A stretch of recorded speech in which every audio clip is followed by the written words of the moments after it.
Hudson at ahjobslist.com, and I'm happy to have a discussion with you or try to help answer questions. All right, with all of that said, it is my great honor to introduce CJ Juleff. And I got to know CJ, a couple, I don't know, 9 months ago. And I went and gave a seminar at the Jefferson County Workforce Center. And I was just blown away. I mean, I knew that the workforce centers were important, and we have like 52 of them across the state. And I'm going to let CJ talk about what the workforce centers are. But I will just tell you, this is a ringing endorsement of the workforce centers. They're absolute godsends for job seekers, and particularly right now. So, CJ, why don't you talk a little bit about yourself and how you got into this world of job seeking, and tell us a lot more about the workforce centers and what you're doing, not only now, because you're doing a lot of important things now online, but also just in general. What are the workforce centers set up to do? Great, Sandra, and thanks so much for this opportunity. I came by this position, honestly, as I like to say, which is that I have been in the HR field. I've been in an independent consultant, and all along the line, I've really sort of been passionate about how to help people get to their next best opportunity. So having said that, when I had the opportunity to join Jefferson County Business and Workforce Center, first as a contractor a number of years ago, and then moving through training in the career services and back into training, it is just an exciting system, if you will. So across the state, as you mentioned, and across the country, there are workforce centers whose purpose is really to help job seekers. The other side of what we do is that we work with employers. So it's a beautiful opportunity to match talent and with business. And so that's what we're all about across the state, is we have sort of separated, but we're all working collaboratively. We have business services teams who go out and work with employers to set up apprenticeships, to set up internships, to really understand what the skills gaps they're seeing are with the job seekers. And then we have the full range of options for job seekers, everything from workshops to one-on-one appointments. And you're going to find that across the state. I'm very proud of all of my colleagues. And you mentioned we're in a very interesting time. So many of us across the state took this opportunity to suddenly work remotely and to make things available to our customers. And we like to use this expression, meet customers where they're at. Well, most of our customers are at home, so inside their houses, virtually and by phone. So I do want to appreciate the opportunity to sort of toot our own horn, but our website is www.jeffco.us, and then you can go to the services tab, and underneath that you can go to the Career Center Services. You'll find a phone number, 303-271-4755. That phone is being manned by live people during the work hours of 8 to 5, and we're also checking the voicemail after and before hours to be able to return any calls. But you can get some insights, some advice, some coaching, some counseling, you name it. We're there to support you in this very interesting time. We also have an opportunity for you to, at that same site, you'll notice that you can make virtual appointments. We're very excited about this. You can just book online, and you can meet with a career specialist, a workforce specialist, either over the phone or using a virtual platform. And so you can schedule at your convenience. A calendar will pop up, and you can go ahead and pick your time, and we can make that happen. As Andrew mentioned, there are hiring companies that are hiring. And so on that same page, on that same website, you'll be able to see some hiring flyers listing businesses that are hiring. As I mentioned, our business services team is out and about contacting employers to make certain that we know exactly what their needs are and who is hiring. So connectingcolorado.com is the state system that we compile all of the open jobs. And our team went through just recently and cleaned it up, if you will, went back and made certain that since this strange opportunity of sheltering at home, contacted those employers to say, are you still hiring?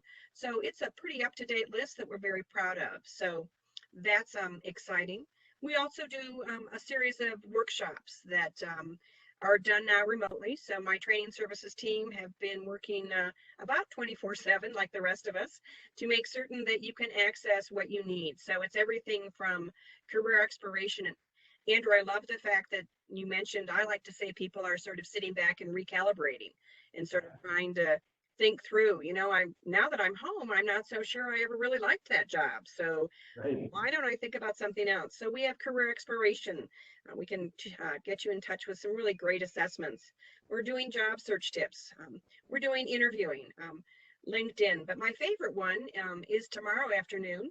It's how to prepare for video interviews and sound and look like a pro. So many of us are now figuring out that, oh my gosh, I really can't be interviewing while lying on my bed, but that's the only place I have in my house that looks okay. Or some of us are wildly cleaning off our kitchen counters in hopes that no one can see behind us and so forth. So that's really a quick overview of what we have to offer the job seeker. And in addition to that, there are some opportunities through some of our federal funding avenues to possibly provide some training, if that makes sense, and also some supportive services. Oh, fantastic. Now, tell us a little bit about you. Tell me about your career trajectory, how you ended up getting involved and interested in becoming an expert in job seeking. Sure, happy to do that. So it's a long story, which I will make brief. But I started out my career after college as an auto mechanic because I figured why not? It was a non-traditional job for a woman, and I will say, and I apologize to all of my employers since then, that it was the best job I ever had because once you get a car tuned up, it hums, and oddly enough, people don't hum enough. So I loved being an auto mechanic. I moved into construction, and happy to say there are about 8 garages still standing in Steamboat Springs that I tied rebar and poured concrete for. And then I had to get what my family thought was perhaps a real job, which as I moved into financial services. So got into banking. I call myself a recovering banker. I never quite got out of that.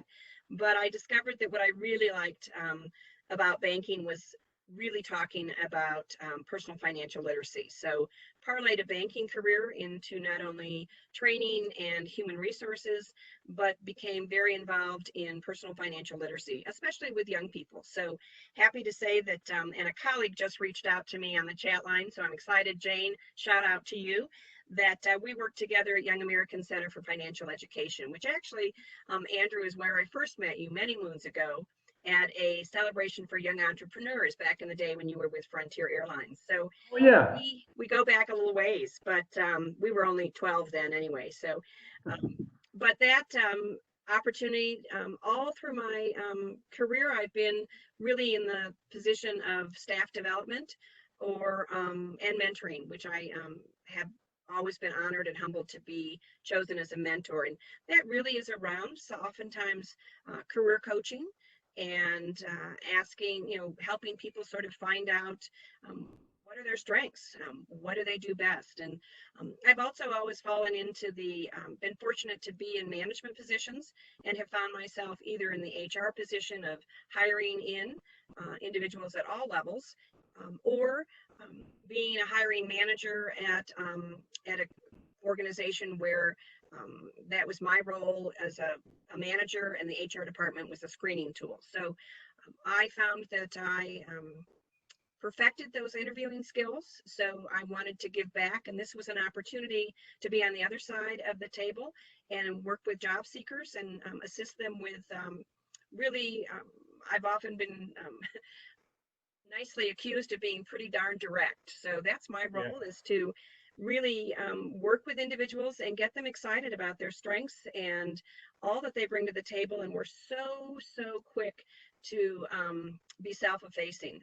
We've been socialized, so we've been taught not to talk and brag about who we are and what we've done. And then you come into my office and I want you to tell me why I should hire you, and you stumble and think, well, I don't know.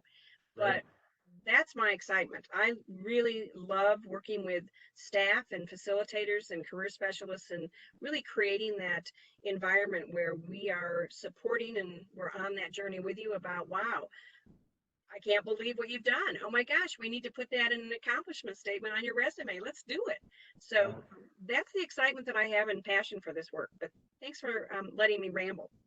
I know it's great. And I tell you what, it's a great connection to another element, I think, of the job search, which is I always tell people that it's important to take an inventory of your skills, of what you have done, not only in your most recent job, but in terms of skills that you've had throughout your life.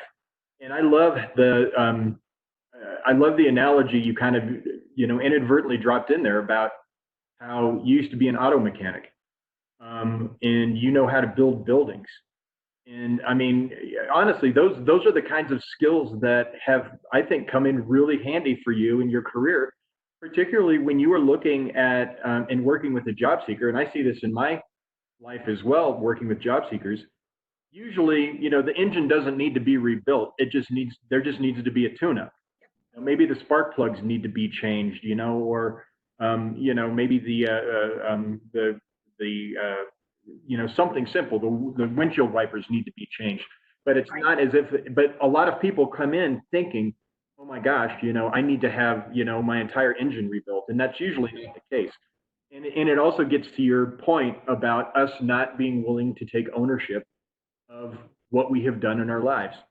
There's a level of humility that is just pounded into us from the minute that we are able to talk. You have to be humble. You have to make sure that everything is shared with the team, and all of that stuff is good to a degree. But when you're in a job interview, they're not interviewing your team, and they want to know what it is that you have accomplished, what it is that you bring to the table that is valuable to them, that makes the connection from everything that you bring to doing the job that they're asking you to do.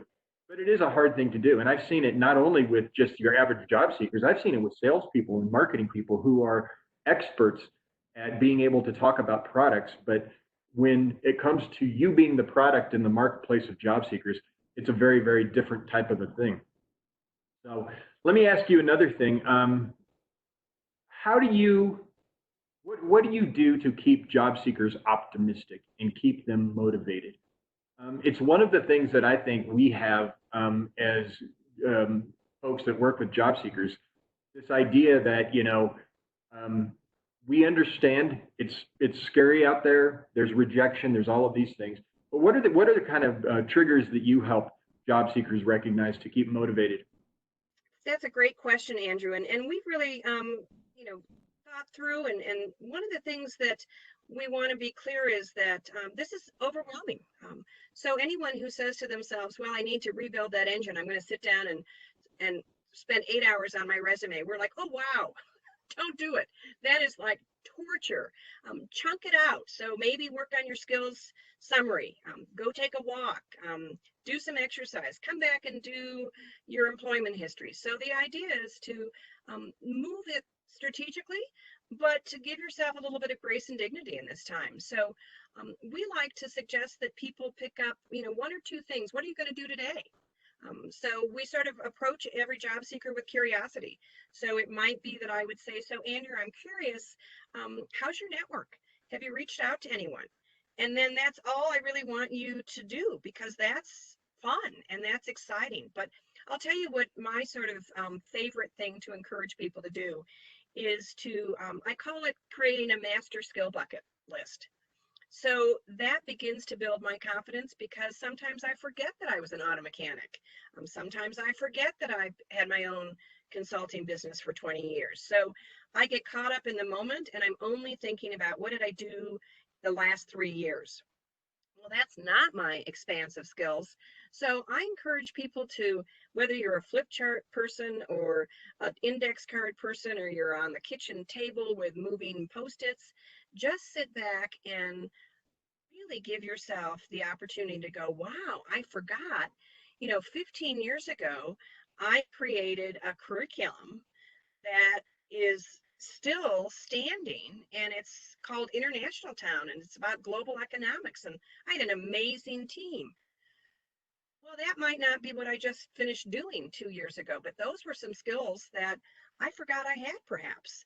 So if I create this skill bucket, and what I'm talking about, Andrew, is not job descriptions. So if I was a cashier, there are a lot of skills in being a cashier, even if I was 16 when I did it. But I talk about cashiering. So when I was cashiering as a skill bucket, well, that's making change, which half the world can't do anymore because they don't know how to count money. And it's, giving receipts, it's making exchanges, it's all things like that. Then customer For service. Yeah. is huge. And sometimes those skill buckets sort of, there are no real fine lines and boundaries. So I might have some customer service things in customer service, and then I might have them show up again in project management. I might have it show up again in financial analysis. But when I do that for myself, I can sit back and I'm just all by myself, and I begin to pat myself on the back, and I get excited about what I've done and what I bring to the table. And it helps me get over that business of, oh, really, I didn't know. I mean, anyone would have done that in that job. That's not true. I Yeah. did it differently. One of the things that I encourage job seekers to do, even before getting into their resume, is to answer the question, what do you want to do? Absolutely. And a lot of times they put the cart before the horse, and they dive into their resume without answering that question. And so it's a very interesting thing, because when you ask the question, what is it that you want to do? What usually comes out is the low hanging fruit. This is what I just did, so I must have to go after what I just did. Mhm. If you dig that question out and say, if you had your opportunity to do something that included your passions, and it included your skills, and it included the kinds of things that you want to go to work excited about and leave feeling as if you've accomplished something great, and all of a sudden the brains and the chemicals in the brain start working overtime, and it becomes a very different thing. How do you keep job seekers focused, and focused in a couple of ways? Because one of the things that you also hit it on was, um, I encourage people to not use job boards as a crutch, because it's so difficult if you spend all of your morning or all day just randomly sending out resumes to job postings on job boards. And this is coming from a guy who runs a successful job board, but they're used incorrectly. What I call them is prospect boards. And I say, don't 25% of your time, your job search time, is used for those job boards. But if you're in your pajamas at 10 o'clock in the morning, just madly sending out resumes, it's like fishing for a whale with a worm. And I think that one of the big strategies, and I'll quit rambling here in a second. One of the big strategies that I see successful job seekers who get interviews and get job offers is this level of focus. And this level of focus about what it is I want to do. Because when you have that, then that is transferred to the resume. It's transferred to answering the question, tell me about yourself. It's transferred to networking in terms of the kinds of companies that you want to work for, and that you're going to be making cold calls, or just even to the people that working in those industries.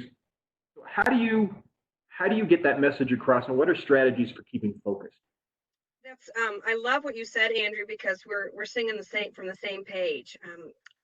One of the things that I want to preface this by is that I probably have had the opportunity with the various companies, and oh, by the way, I've had 28 jobs and 3 careers in my short life. So I have played this game in a number of fashion and ways. But where that focus comes in is really understanding that as a hiring manager, I never rejected anyone. I declined to make them an offer, and my choosing to decline to make them an offer was that they weren't a great fit for a variety of reasons that we can talk about later. But why I say that is that as a job seeker, we do feel rejected.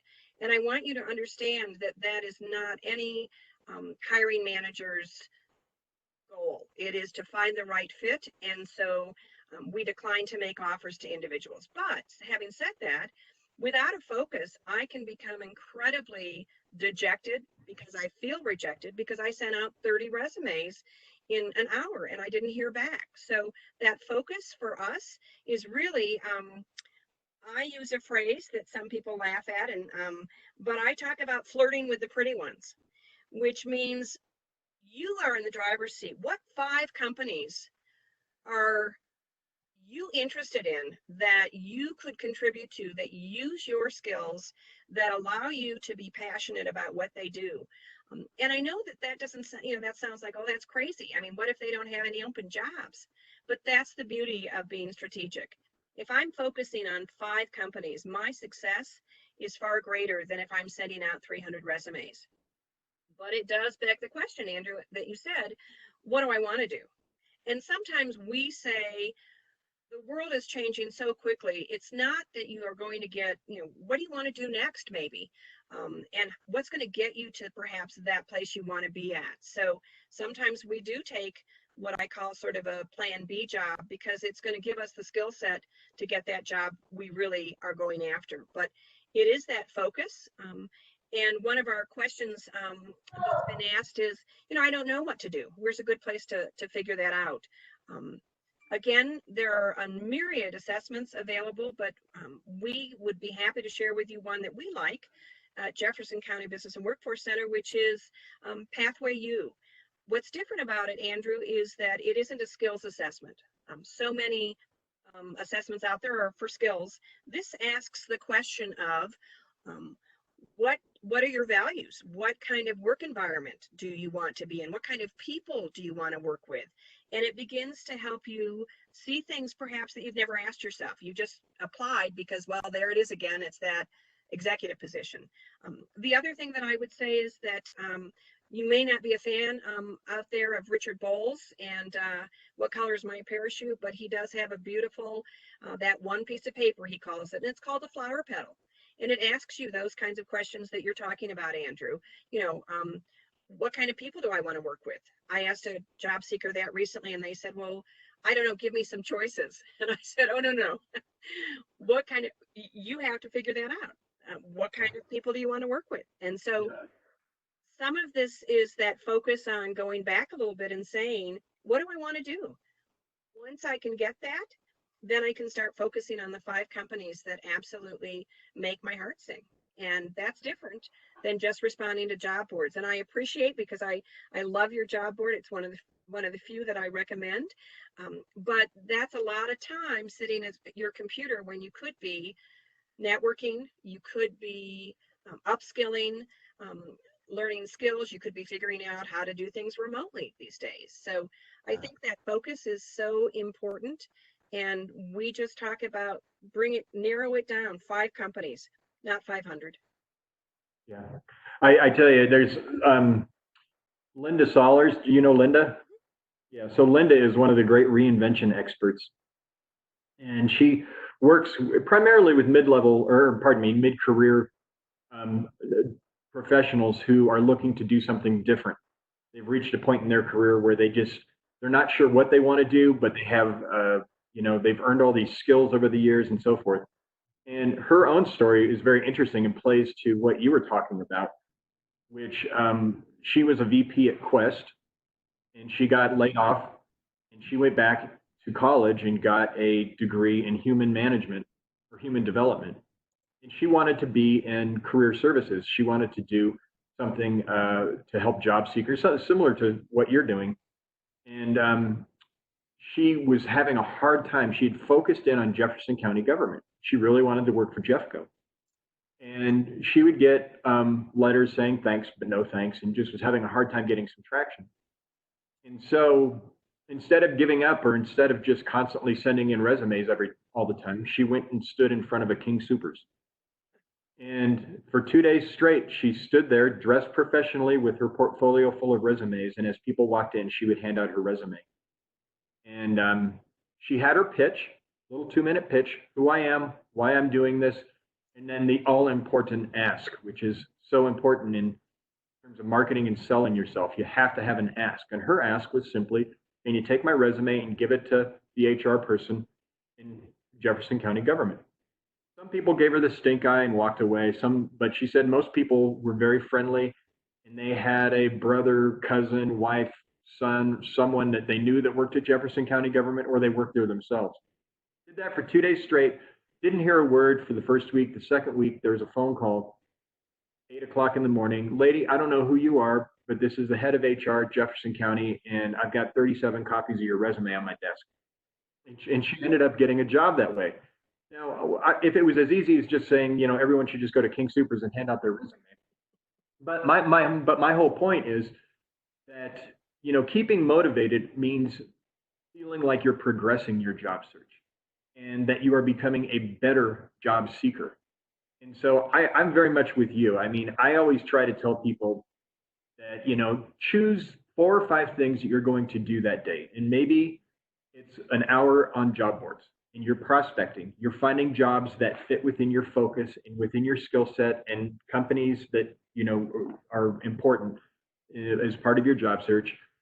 Spend a couple of hours making the all important networking calls.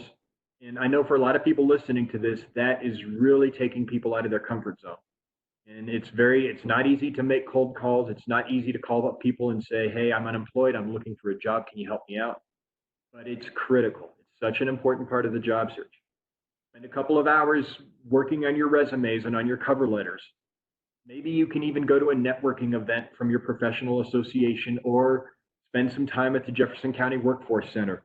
All of those different things that, as opposed to just, treading water, sending out random resumes, you're actually doing things. And every point that you have to talk about yourself, every point that you have that is progressing your job search, you're becoming a better job seeker. But at the end of the day, write down the next 5 things you want to do the next day and turn that shit off. Turn it off.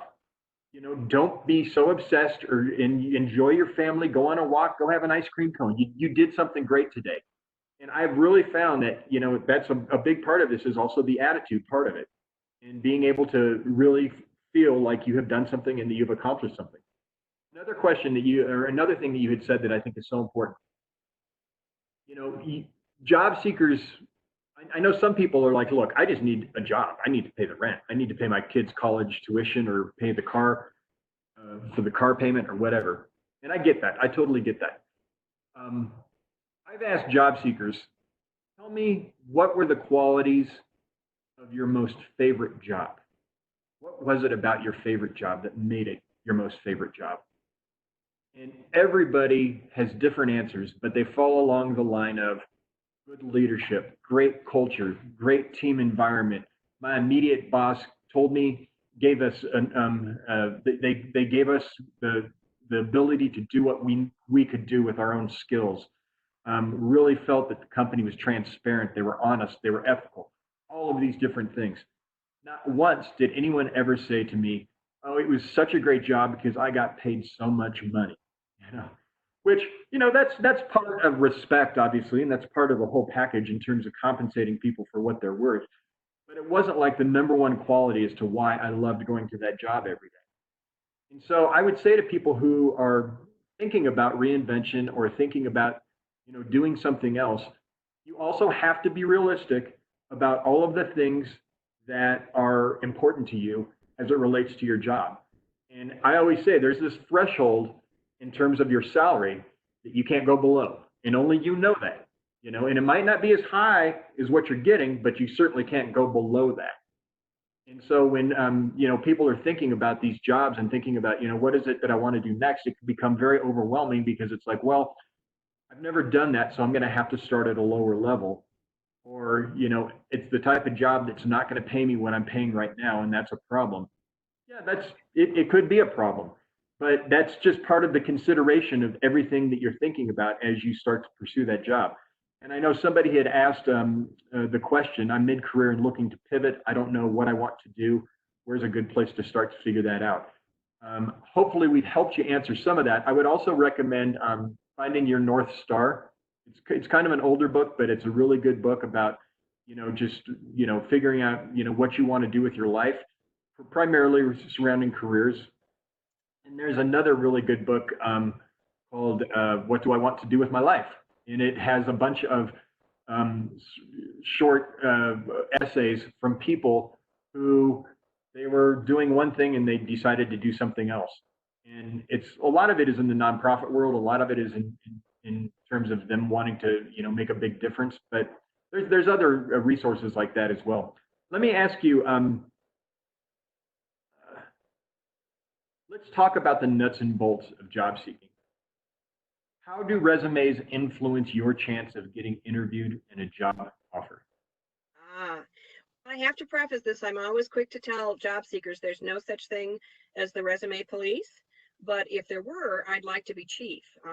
So I do have some biases, so I have to share that with you.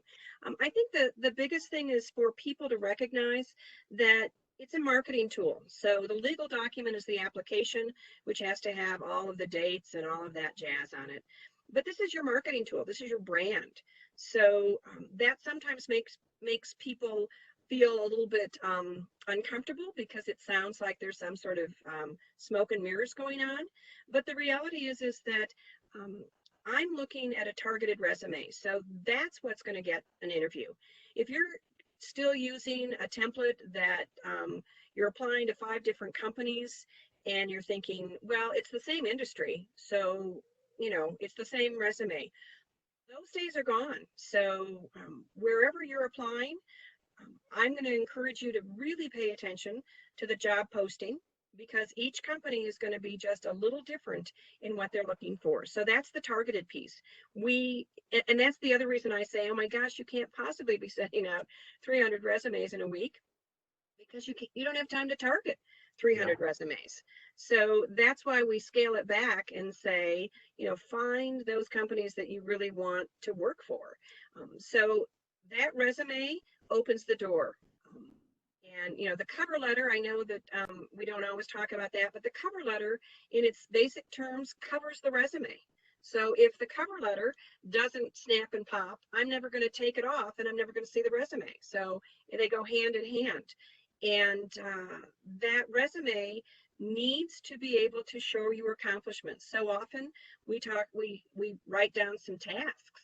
So when you were talking about how do we show our best self, it's about wordsmithing. So we like to see past tense action verbs, but ones we don't like to see are assisted with. So I ask a job seeker, well, did you do it? Did you conduct the new employee orientation? Well, yeah, sometimes, but I was part of a team. And I go, yeah, I know. But assisted, for all I know, it meant you handed out pencils. So if you conducted the new hire orientation, say that. And then I would say, Andrew, I see that you conducted new hire orientations. Can you tell me a little bit more? And that's when Andrew gets to say, well, I was actually part of a team and we traded off, but he still did it. So it's that magic of putting your accomplishments down, which is the hard part because we are self-effacing. But targeting that resume, that is the number one failure, that we are so busy sending out applications and resumes, we forget that every single company needs to know that you want that job. They know in the back of their mind that you're applying other places, but as a hiring manager, when I have spent hours creating that job posting and the HR department has had to okay it and my manager had to say yes or whatever happened, I spent time putting that posting out there. So when I put out to the universe, what I want the universe to bring it back to me. I've had people say, well, that's just like plagiarism. Why would I say the same things they want? I said, well, you can say it differently, but if I'm asking for somebody who can schedule 15 executives and coordinate their calendars, that's what I'm looking for. Well, and also, it's one of the things that is the dark underbelly of job seeking, or is these applicant tracking systems. And not everybody uses them, but these applicant tracking systems, which are scanning for keywords and key phrases, which it's the number one frustration from job seekers that I hear from is they put their blood, sweat, and tears into these resumes and then they don't hear back. And it's usually because it didn't get ranked high enough by a computer. The human being probably never saw your resume. And that happens in many, many cases. And I want to interrupt for a minute, Andrew, and just say that before computers, I was alive, oddly enough, and I had my own applicant tracking system right here. yeah, So the fact that it's online now does not change the picture dramatically. I looked for those same keywords as a human being. So when I was in banking, I was looking for people who had financial analysis. And when they didn't have anything to do with the job I had, they went right into the recycle pile. So, you can find those keywords and you don't have to be like keyword bingo on your resume, but that's how important that targeting is. So if I wanted somebody to create curriculum and you put that you developed, yeah, you're out, because I have a different version of create versus develop. So it sounds like a game, and quite frankly, it is sort of a game, but it's one you can win. yeah, it's an interesting thing because I've looked I've looked at a lot of the research, and I'm a branding and marketing geek, and that was my background with Frontier Airlines. And when people get that aha moment where that resume is going to the top of the interview pile, it's usually because a couple of things are happening in the neurons of the brain. There's an emotional reaction to it, and there's a rational reaction to it. And then when you add the cover letter as well, where the cover letter is not a recitation of everything you've done on your resume, cover letter is personalized and shows that you've taken the research and you've done some work to make sure that there's a connection there between your past and what they are asking you to do. But the average time a recruiter is looking at resumes is less than 30 seconds before they're making decisions. It is so critical, and it's not only the keywords, but it's also how the information is organized on the resume, because the research has shown very clearly where the hot spots are on those resumes, where people are stopping and looking and making sure.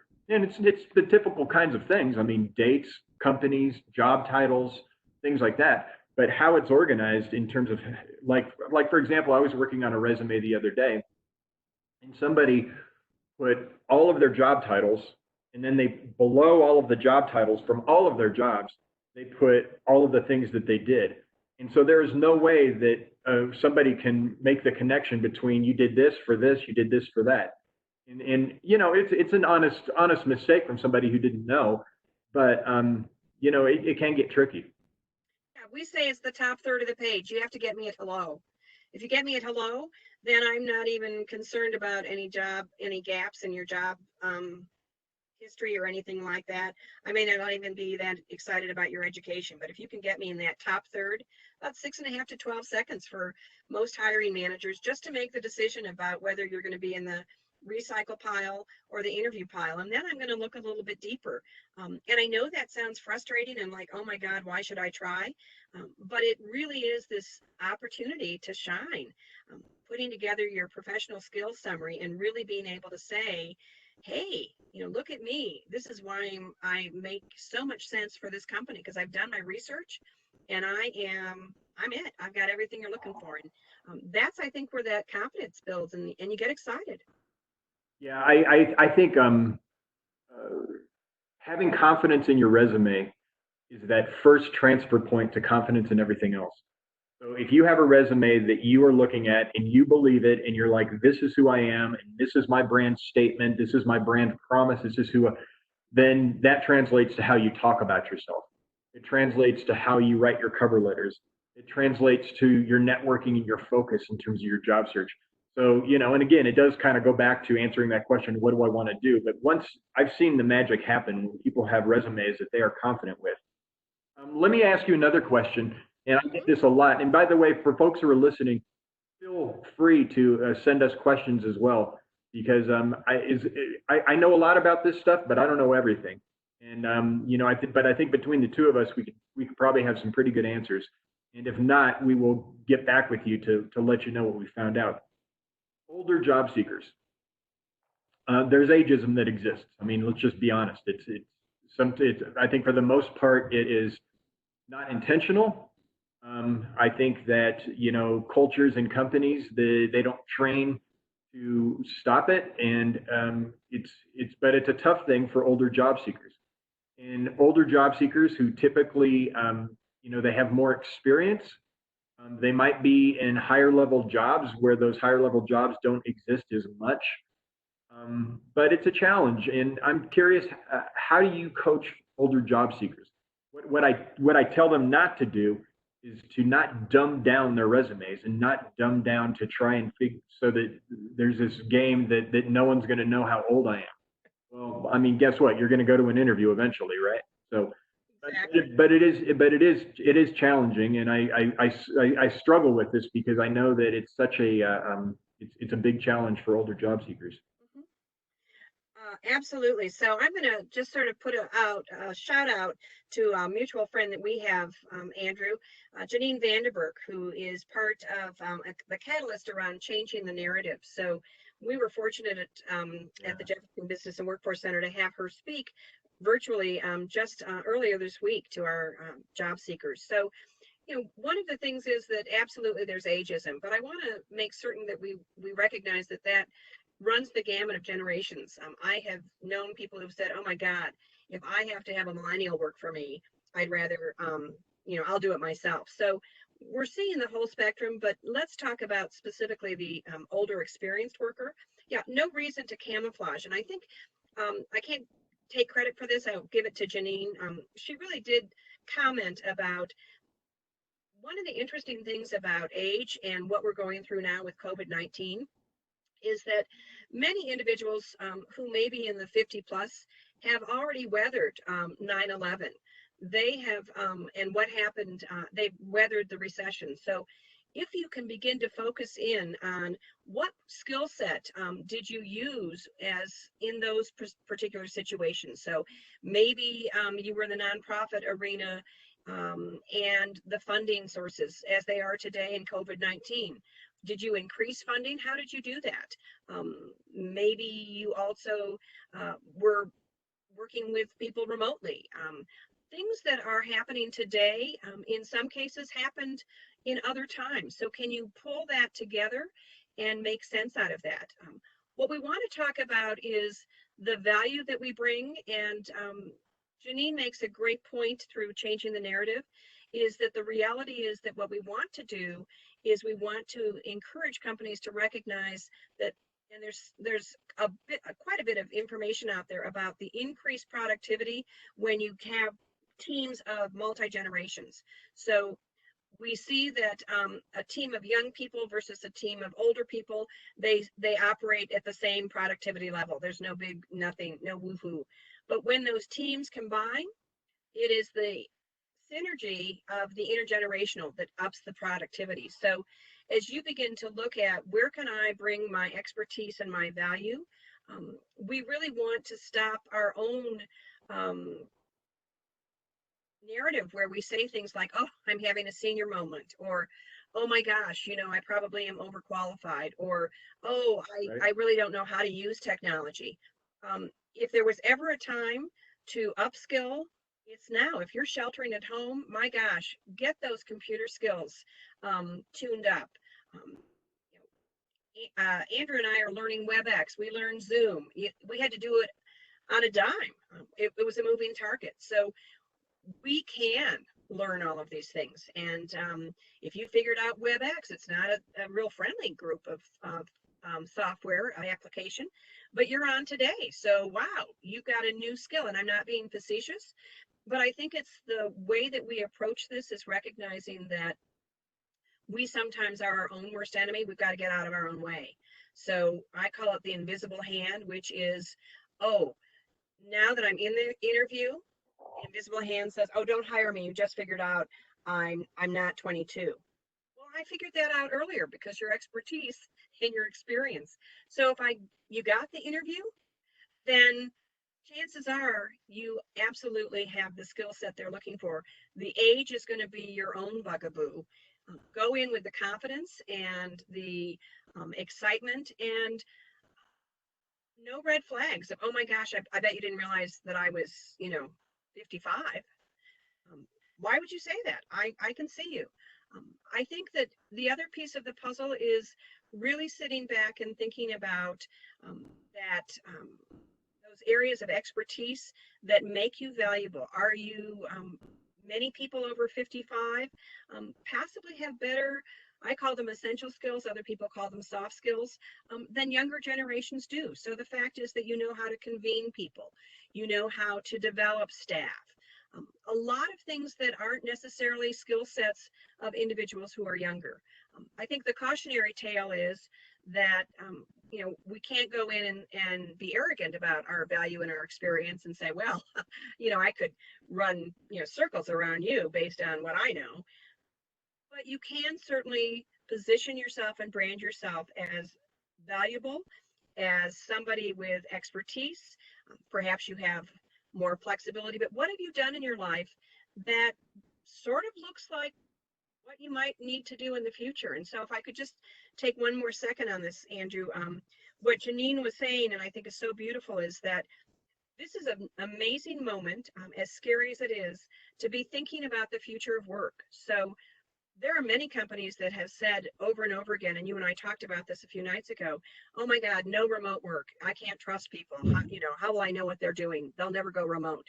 Yeah. Well, through absolutely out of our control, many of us are working remote. So this is, again, a new skill. How have you managed your time? What projects have you been able to do remotely that you couldn't do? So upskill in that, but look to the future of work. What will companies go back to being what they were? I doubt it. So what do you bring to the table? Can you manage agendas? Can you manage meetings remotely? Can you convene people? Can you use a technology? So, well, and I think also one of the things that mature job seekers bring to the table that is going to be really needed right now is leadership and leadership skills that have been developed over time. Now, it lends itself to the other flip side of the coin, which is, as a younger professional, when I was a younger professional, I never thought what I would be doing in 20 or 30 years. And today, I see it all the time, and I'm not being judgmental about it. It's very just the reality is that younger job seekers are bouncing around, every 3 years they take a new job and they're looking for new opportunities. And a lot of that is economic, and a lot of that is just because, there's a lot of growth in companies and startups and things like that. But I did read an article, it was from a Stanford professor a couple of years ago, and he was talking about how leadership skills are one of those things that sustain professionals throughout their careers. And it's one of those things that you become a manager, you become a leader. It's one of those things that you can have on your resume, and that is it's an important thing. So what I'm saying is that as young professionals, is to find those opportunities for leadership and for management. You might be really good at just one certain thing or one certain skill, but asking your HR department, asking your boss, what else can I do to, engage and get more of those types of skills? Are there other skills like that you would recommend to young professionals that they get as they move forward? Yeah, I think part of it is perhaps becoming a generalist. We went through a period of time where being a specialist was a really good idea. But I think that being a generalist, so sometimes there aren't upward mobility opportunities in companies, but there are opportunities to be a horizontal versus vertical. So you can see if there's something that another department is doing that maybe you have some time that you could be part of that project, or you could get to know a little bit more about what some other division does. So building your skill set instead of building up, but building across is, I think, one of the major opportunities for young job seekers. Yeah. So we've been going for about an hour now, and I want to ask, there's a lot of, we could go for 4 or 5 hours. There's a lot to know, but I do want to open it up for people who want to ask questions. Before I do that, I just need to do a little housekeeping here. Kids, I really need some time I'll make you a hamburger as soon as we're done. Okay, buddy? I love you. Okay. So sorry about that. All right. I want to see, are there any other people out there who have questions that we can help address? One question was posed, Andrew, about how does a person who feels like they don't know anybody get started with networking? And we get that, you know, and I'm sure you have too. I just moved to town. I don't know anybody. Yeah. Oh, it's a great question. You know, and I hear a lot of that from people who have been hunkered down behind in their cubicle, and they don't know anybody in their own town or their own city, and that happens. Here's my recommendation, and then I want to hear yours as well. I usually break it down into three tiers or three different buckets. So the first tier is people that you know, that people that know you, people that are your cheerleaders. They're the people that you have worked with. They might be former clients, they might be former vendors, they might be former bosses. Those are the people that are your first tier of networking contacts. They're the folks that you know are not only going to call you back, but they're going to actually be advocates for you. They're going to open up their Rolodexes and say, you know, here's names of people you should call.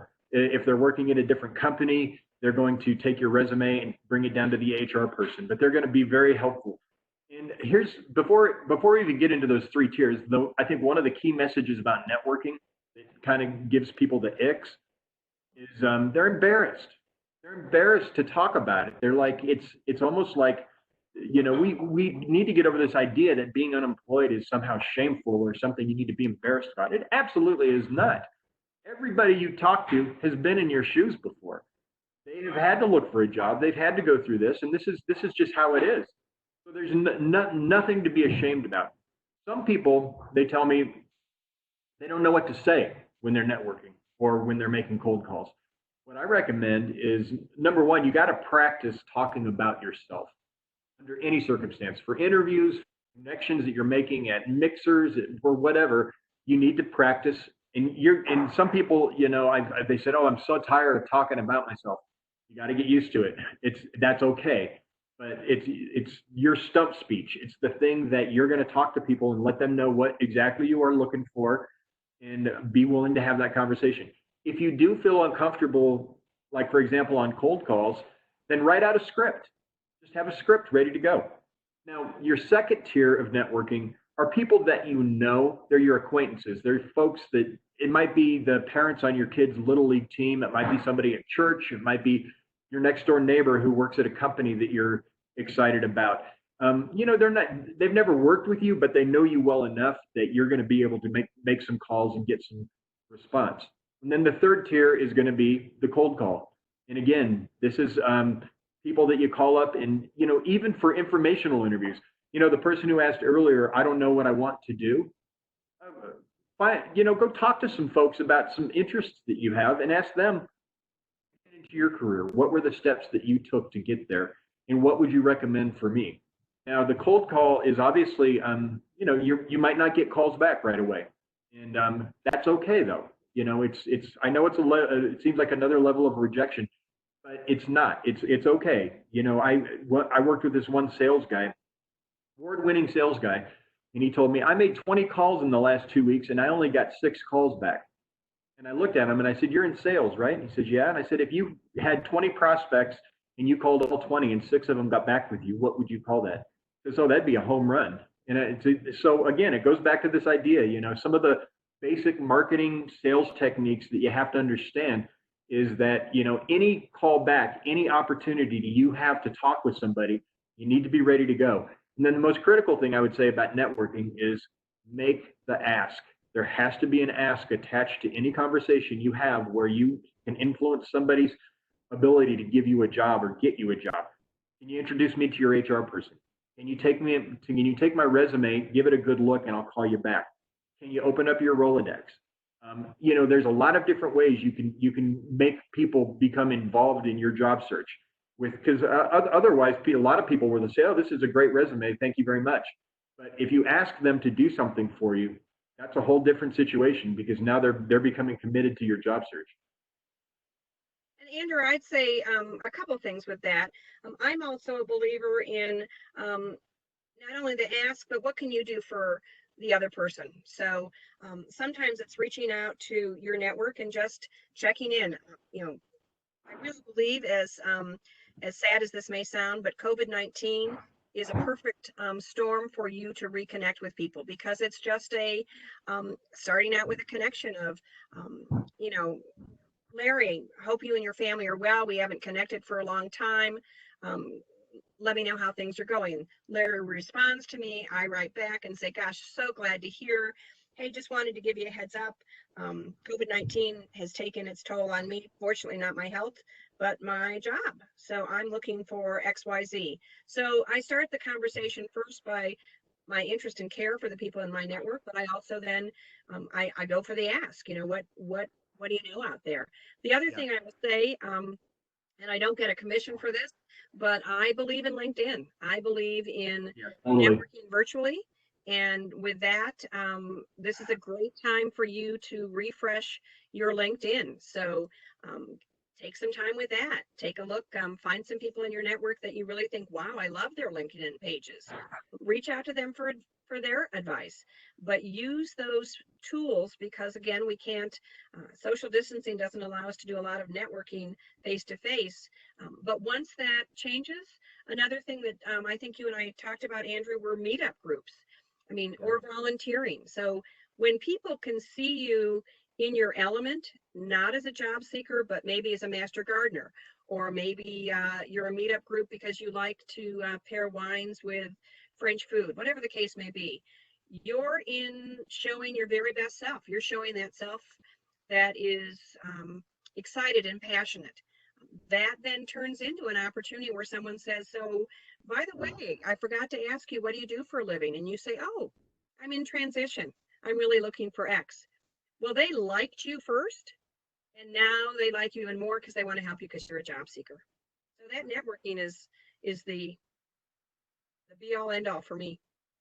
Yeah, completely. And I'll tell you the other thing, and we're talking about free resources. A lot of people don't realize that their colleges, the universities, I know somebody's on here from the University of Denver. They have alumni groups that are specific to job seekers. And so there's seminars, there's get-togethers, and a lot of times, even if you're not living in the town where you went to college, there's alumni groups that exist within cities across America.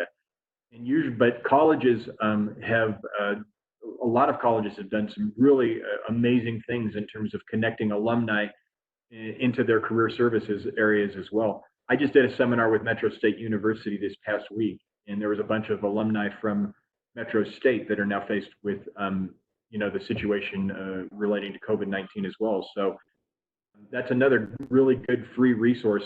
And as you talked about LinkedIn, don't forget the networking groups on LinkedIn too, because a lot of times I've seen this happen many times where recruiters will not post a job on LinkedIn, but they will go into the groups that are specifically tailored for a job because they know that that's where people are hanging out.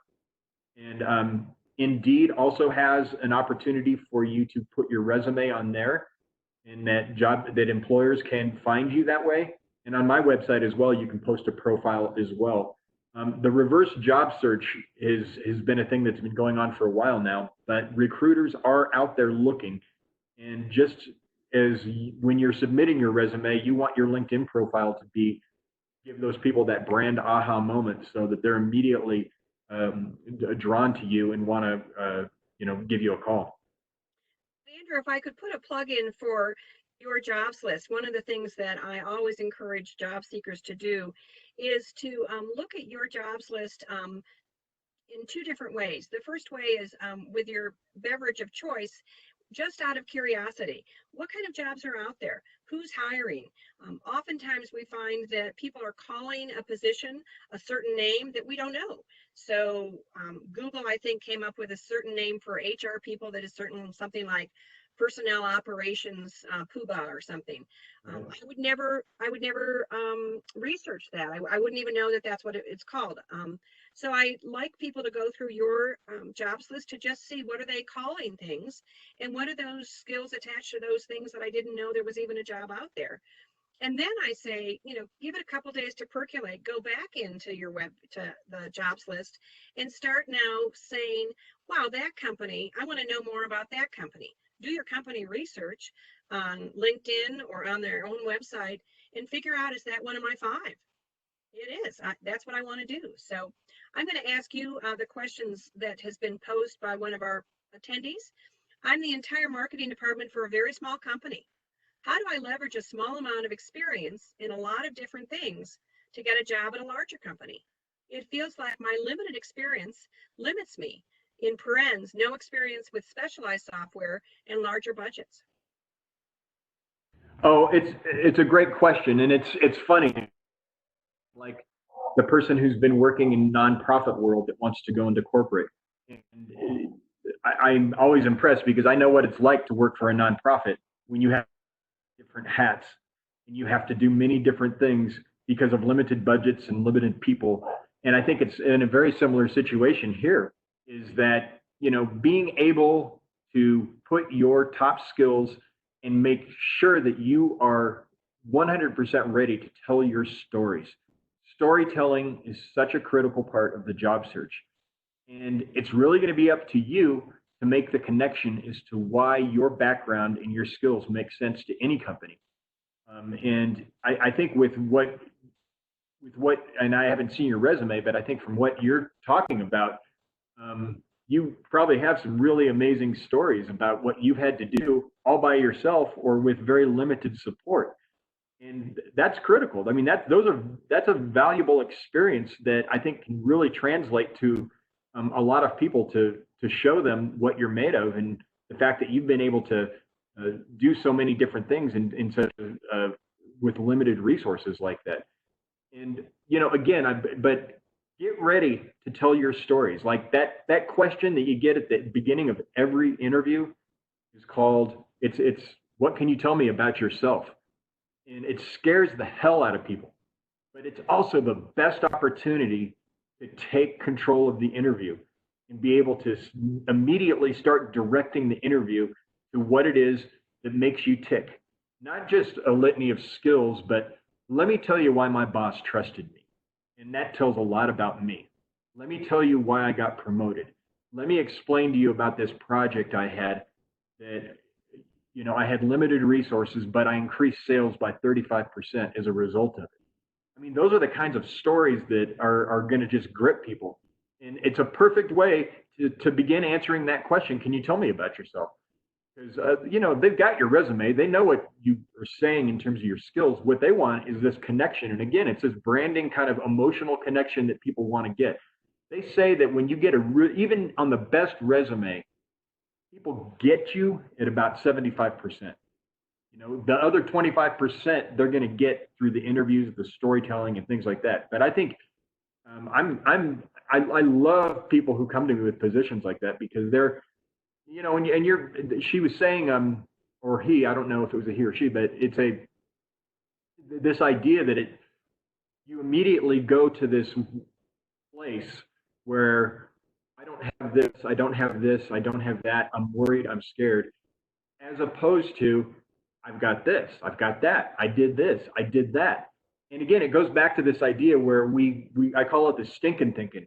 And I'm not being judgmental here. It's a very common thing where it's like we're immediately scared, or we've come up with this story that is not really true, or we've watered it down, or we've taken away the juicy parts that made you who you were. Couldn't agree more.